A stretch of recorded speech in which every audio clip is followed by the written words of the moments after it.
Para po sa mga acidic, may heartburn, nangangasiman tiyan, may GERD, may ulcer, di ba? Paano ba natin malulunasan to? Kung pwede walang gamot. Actually, mas maganda nga kung walang gamot eh. Yung gamot, makakatulong naman siguro pag acute lang, baka 1 week, 2 weeks lang iinumin. Pero pang matagalan, mas maganda kung walang gamot. Okay? Pero syempre, consult kayo sa gastroenterologist nyo.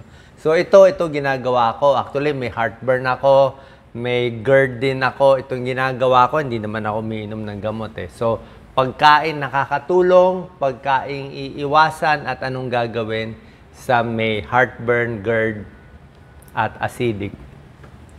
Ano sintomas nito? Kaya nga nila tinawag heartburn eh. Parang nangangasim. Diba? Ito, alam na alam ko yung symptoms. Nangangasim siya. Paghihiga sa gabi, parang maraming laway, laging malapot. Tapos pati boses mo na mamaos, medyo mapakla ang lasa. Diba? Pag burp mo, maasim, pwede yan. Minsan makabag din yung tiyan. Minsan nasusuka, burping, medyo mahapdi dito. Sa gitna ng tiyan, bandang kaliwa. Tawag lang nila heartburn, pero hindi galing sa puso, sa tiyan galing. So, mga sintomas halos pareho eh. Kung heartburn man yan, or gastritis, gas-gas din yan dahil acidic. Pero kung mas malala, pag may uka na yung sikmura mismo, peptic ulcer na ang tawag natin dyan.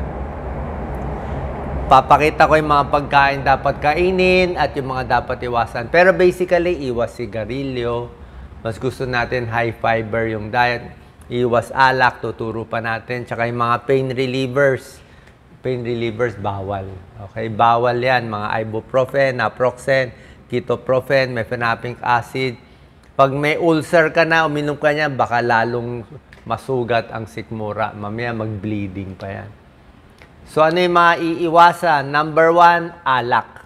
Irritant yung alak eh. Mahapdi sa tiyan yung alak. Lalo na kung walang laman ng tiyan. Lalo na kung may sugat na ang tiyan, mas hindi maghihilom pag iinom ka ng alak. Bawal. Kape. Actually, ang kape, depende sa inyo eh. Siguro kung malabnaw lang yung kape, pwede naman. Kung black coffee, baka pwede naman. Pero yung medyo matapang na kape, ayon sa pag-aaral, nakaka-acidic din. Kasama soft drinks, di ba? Soft drinks, masakit din sa sikmura. Kape, nakakadami ng stomach acid production. Pero depende sa inyo. May mga karne na mahapdi din sa tiyan. Yung masyadong maaalat, maraming preservative, yung mga seasoned meat, ganyan. Yung mga ham, salami, sausage, matataba. Pag matataba kasi, mas matagal na nanatili sa tiyan. Minsan, mas masakit sa tiyan. Konting iwas sa ganito. Oily foods. Sinabi ko, oily foods, oily dressing, minsan nakaka-trigger ng acid din yan. Okay? Mas gusto lang mga gulay, kanin, high fiber, mas kalmado yung tiyan natin. Pag oily fast food, mas hindi kalmado yung tiyan natin. Very spicy, syempre, di ba? Actually, healthy naman ang spicy, pero kung sobrang spicy, matapang masyado, maraming paminta, maraming sili, pwedeng sumakit ang tiyan mo. Mahapdi, mainit. Salty foods, may pag-aaral. Pag masyadong maalat, pickles, olives, yung sobrang salty, hindi rin maganda. Ayon kasi sa pag-aaral, yung ulcer, hindi lang siya dahil sa stress o dahil hindi ka kumakain. May isang bacteria din, Helicobacter pylori. So, pag meron itong bacteria na to, napapataas yung tsansa ng ulcer. Itong mga salty foods, konektado dun sa pagdami ng bad bacteria. So, ayaw natin na masyadong maalat. Parang junk food, fast food, salty, oily, mas ayaw ng tiyan natin. Chocolate, actually, medyo acidic. Healthy sana ang dark chocolate. Pero kung may acid ka niya, lalo na sa gabi, subukan nyo. Nasa sa inyo, pero sa akin hindi po pwede.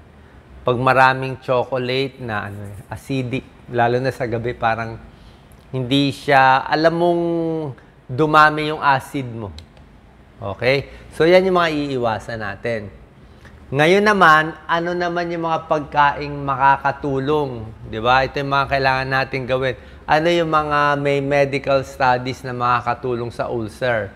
Hindi lang ulcer ang pinakamalala eh. Di ba? May uka. Pag gastritis, mas mild konti. Heartburn, acidic, gastric reflux, mas mild yon. Pero maasim din ang pakiramdam. So, ano mga tulong dito sa mga sakit na to? Cabbage juice. Maganda pala tong cabbage eh. Doc Lisa, ano bang pwedeng kainin? Repolyo? Okay, pag ginagawang juice, maganda. I think mga pipino juice, maganda rin eh. Mas kalmado daw yung tiyan. May mga pag-aaral nakikita. Basta uminom daw nitong kumain nito or uminom ng juice nitong mga vegetable juice. Nakakabawas sa H. pylori infection, nababawasan ng ulcer. Gulay kasi basically mas kalmado ang tiyan. Sari-saring gulay, broccoli, cauliflower, kale, lahat yan pwede. Huwag lang masyadong spicy. Kamatis, pro and con eh. Oo, marami nagsasabi yung kamatis nakaka-acid din kung masyado marami. Siguro konti-konti lang kamatis o ketchup, konting bawas. Dapat yung gulay medyo niluto din. Or kung hindi luto, yung mga madali lang matunaw. Pero yung mga gulay natin, wag din masyadong hilaw, masyadong matigas, baka masakit din sa tiyan. Probiotics, okay? Ang probiotics, mga supplement yan, marami siyang good bacteria, medyo may tulong sa sakit sa tiyan. And probiotics, nag-stimulate production ng mucus, maganda yan para gumanda yung lining, mga good bacteria. Doc Lisa, naubos na probiotics natin, bibili tayo. Mahal lang tong probiotics. Eh. Hindi po natin nine-endorse, wala pong brand to, pero may tulong siya. May maraming pag-aaral to. Kahit tanong nyo pa sa doktor nyo, probiotics maganda sa tiyan. Yung mga fermented, ito, yung mga yogurt, yan, may tulong naman. Saging, favorite natin, saging para sa heartburn, sa ulcer, gastritis. Meron siyang leucocyanidin. Nakakatulong, pinapadami yung pangtapal ng sikmura natin.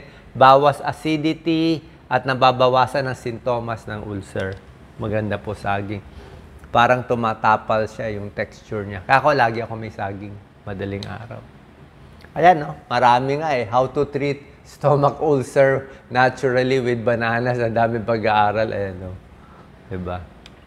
Hindi naman sobrang laking medical studies. Paano pagkain to eh? Wala naman magsusupport ng ganong kalaki. Pero sa mga maliliit na pag-aaral, may tulong na tong saging. High fiber. Saging, apple, okay naman. Pwede rin siya. Okay. Strawberry, grapes, pa konti-konti. Huwag lang masyado maasim. Chamomile tea, pamparelax ng tiyan. Diba? Mainit pa siya. For anxiety, for makabag, nag-iispasa, masakit ang tiyan. May mga pag-aaral dati, may anti-ulcer properties lang. Hindi pa ganun kalaki yung pag-aaral. Pero wala naman masama. Pamparelax, chamomile tea. Lagi ako may chamomile tea. Turmeric, okay naman. Luyang dilaw. Diba? Parang salabat. Huwag lang masyado matapang, huwag lang masyado maanghang, may tulong, matanggal yung H. pylori infection, protect stomach lining. Maliliit lang yung pag-aaral, pero wala namang masama. Sa labat, pwede rin. Huwag lang masyado matapang. Honey. Okay, may antibacterial properties, panglaban ng H. pylori. Huwag lang masyado marami, baka tumaas ang blood sugar nyo. Pero yung honey, basically, kapalit ng asukal, pwede rin. Aloe vera, may mga pag-aaral eh. Actually, hindi ko pa ito natatry eh. Pero sa mga pag-aaral, based on the studies, meron din siyang antibacterial properties. Garlic, depende. Dapat luto, wag lang masyadong marami. Sa akin kasi masyadong bawang, masakit din sa tiyan eh. Diba, mahapdi din. Pero alam nyo naman yung garlic, maganda sa blood pressure, maganda sa cholesterol, antibacterial, antimicrobial properties, maganda siya. So, bawang pwede, sama nyo sa pagkain nyo. Gano'ng karami? 2 butil sa isang araw. 1, 2. Good for high blood, good for high cholesterol. Karne, lean meat, huwag matataba. Pwede yan. Okay? Okay rin sa tiyan. Fatty fish, mas maganda. Mataas omega-3 fatty acids. Kanin, tinapay, yan, okay yan. Kalmado ang tiyan natin dyan. Lugaw, kalmado, wag lang masyadong spicy. Ito, questionable gatas. Dati, lumang panahon, gatas para sa ulcer, di ba? Mas kalmado. Pero, lately, yung iba, nakaka-increase din ng acid. So, yung gatas, depende sa inyo. Kung ako, mas gusto ko saging, tsaka hot water.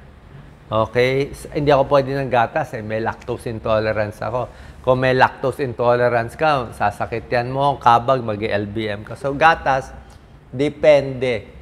Pwedeng may tulong, pwedeng makakasama. So, siguro, iwas na lang. Parang chocolate yan.